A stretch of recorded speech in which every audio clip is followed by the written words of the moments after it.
We are back with another video on the DJI Mini 4 Pro. In today's video, I want to go over some of the best features that I enjoy on this drone. If you want a full review, we've also done 2 of those in a beginner's guide, so check out the link above and in the description below. And helping me film, I have my coworker for the day, my daughter, Halo. Hi. That's a pretty sweet jacket. I like it. In addition to my helper behind the camera, I also have with me Greg. Greg's here as a subject matter expert to answer questions, go into more detail, and mainly keep an eye on me so I don't mess up. You have your work cut out for you. Good luck with that. Yeah. Well, without any further ado, let's put it in the sky and check it out.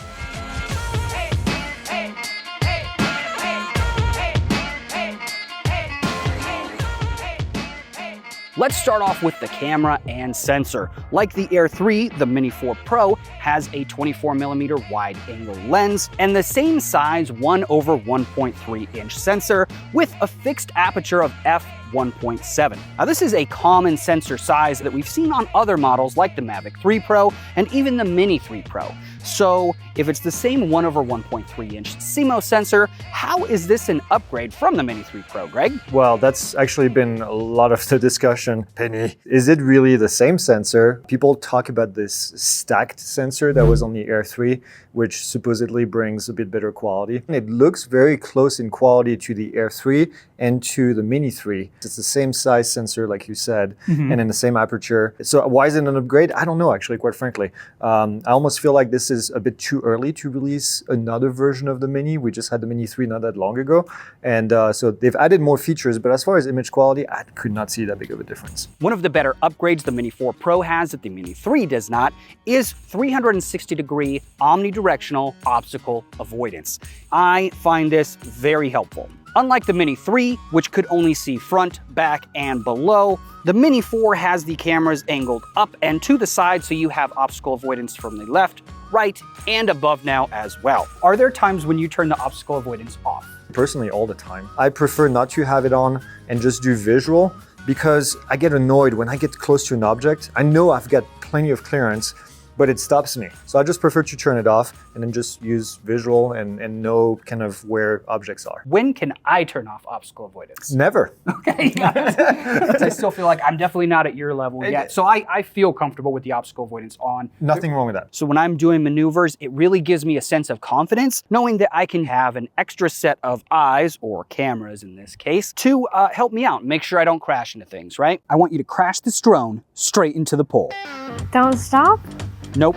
So you're gonna push up on the right stick. Whoa! Did you crash it? No. Then it's doing what it's supposed to. Let's see if you can try to hit that one. Go for it. Wow. You gotta hit the pole. You gotta crash it. I'm trying. Do or do not. There is no trying. You know who said that? No. I did, just now. One of my favorite maneuvers to do is an orbit shot. And the Mini 4 Pro has the obstacle avoidance to the side, so if I'm moving left to right, it is gonna find a way around these poles and any obstacles to keep going. And it does it pretty smoothly too. Now, even with the bypass enabled, sometimes it can't find a way around and it will come to a complete stop. Here's an example flying underneath a tree. Even with the right stick held all the way down, it wouldn't go any further on the left, and on the right side, it came to a complete stop as well. Here's why. In each position, there's branches to the side and branches above. As indicated on the map, the drone is pretty boxed in on all sides. Well, I think this is it. We're completely surrounded. I don't see a way out. Well, it was nice flying with you. Same. Now, every pilot for themselves. And one of the best ways to use the obstacle avoidance, I think, is with ActiveTrack. How did we even get here? Through the magic of editing. Pretty cool, right? So to start ActiveTrack, we're gonna select our subject here on the screen. We're gonna click ActiveTrack and hit go. Now, by default, it is saying that the drone is actually behind the subject, as that's where the drone wants to start by default. But as the subject starts walking, our lovely assistant Halo here, the drone makes the automatic correction, actually does follow from behind. ActiveTrack is turned on and we have the obstacle avoidance set to bypass. So what's it gonna do behind these trees? It actually split the difference. It went through them. So it's doing really well around the trees. Oh, it lost you. Did it pick you up again? It did. So it lost her for a second around the tree. Let's see how it does through these trees. This is a pretty narrow space that she's walking through. So it did go to the left of the first tree, And it's actually going through those. Nice. And again, it's so easy to fly this thing. I feel like I barely even have to have my hands on the controls. Yes, but always keep an eye on the drone, right? Make sure that you know where it's at. Make sure that you know where it's at in relationship to everybody else. I'm not gonna crash. No. Oh, I just crashed. Dad. Let's see how bad this is. It's not too bad. You know why? Because I didn't really crash. That's not even the drone, it's right here. That's not funny. I thought it was funny. No ActiveTrack is complete without the run test. Are you ready, Halo? Go for it. She's going fast. Let's see how well this drone does. Zipping past some trees. It's still got you. You haven't lost it yet. You are booking. Nice. Oh, that might be, nope, still got you. I think it finally, yep, you lost it. You finally lost it. Nice job. Now this is not just any ActiveTrack. This is ActiveTrack 360 with a brand new feature as of now, the trace wheel. So if you're tracking a person, you actually have access to 2 circles. Both are customizable as well. Under control here, focus track settings. Few things that we can customize, starting with the inner and outer radius. You can adjust anywhere from 13 feet all the way up to 49 feet. And then for the outer radius, you can do the same. You see behind the screen right now, it's actually adjusting live when you change those settings. So do be careful if you're in the air and adjusting those settings. You can also adjust the height. You can adjust this up to 15 meters. Why don't you give it a try? Your controls. So we're watching, it was in front of us, and now automatically it's avoiding that tree right there, and now it's circling behind us. Now, if you're tracking a vehicle, you do have some of the same capabilities, but you don't have the inner circle, just the outer circle. And like I said before, one of my favorite shots to do is in orbit, so having this trace wheel allows you to do that in a super easy way. So while we're walking right now, you can trace a path on the trace wheel there, and the drone's gonna respond and move around in real time and continue following us. This is super cool. It's like we barely even have to do anything.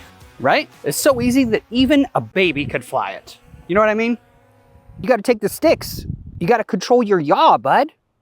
No? Okay. Well, maybe not a baby, but you know what I mean? Like, I could fly this while I'm holding a baby.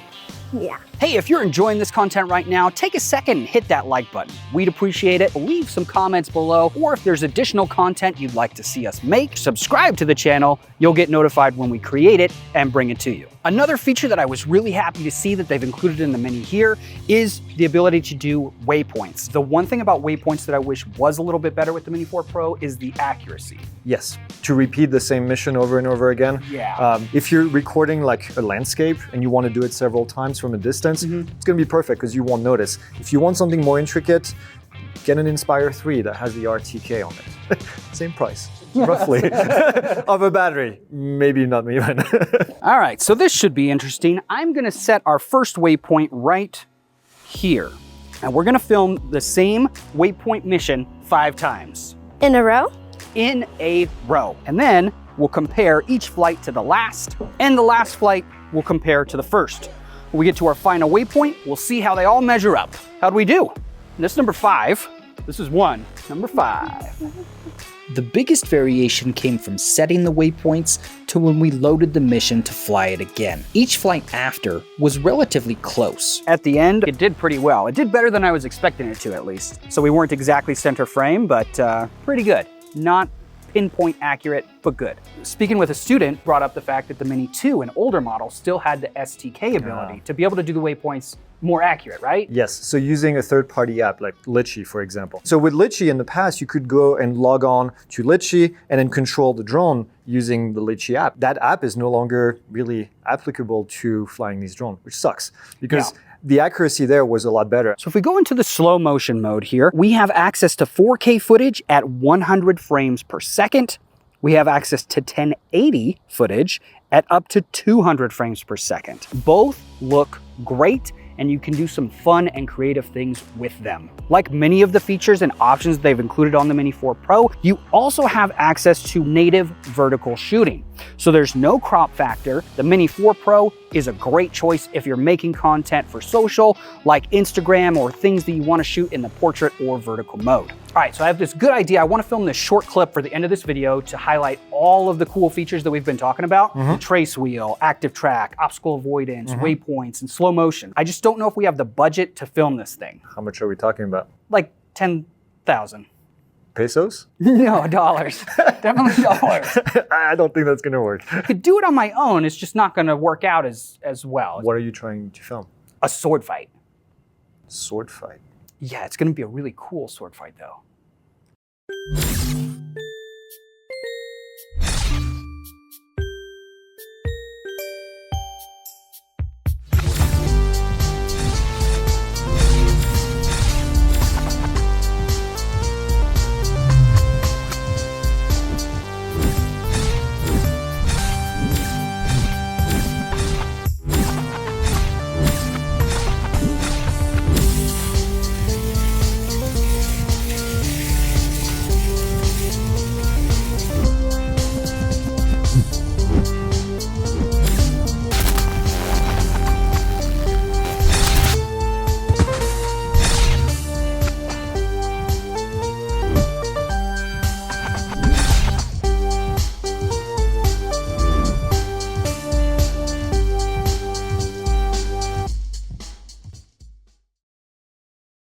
All right, and we have reached the end of the video. I hope you enjoyed it. I was trying to show you some fun ways to play with some of these features. If you enjoyed it, please hit that like button. We really appreciate that. And if you hit the subscribe button, you can see more content from us. Leave us a comment, let us know what you want to see, and we'll make it for you. See you in the next video. He could probably fly it. Here, touch the stick. You gotta get it right there, bud. Okay, maybe not.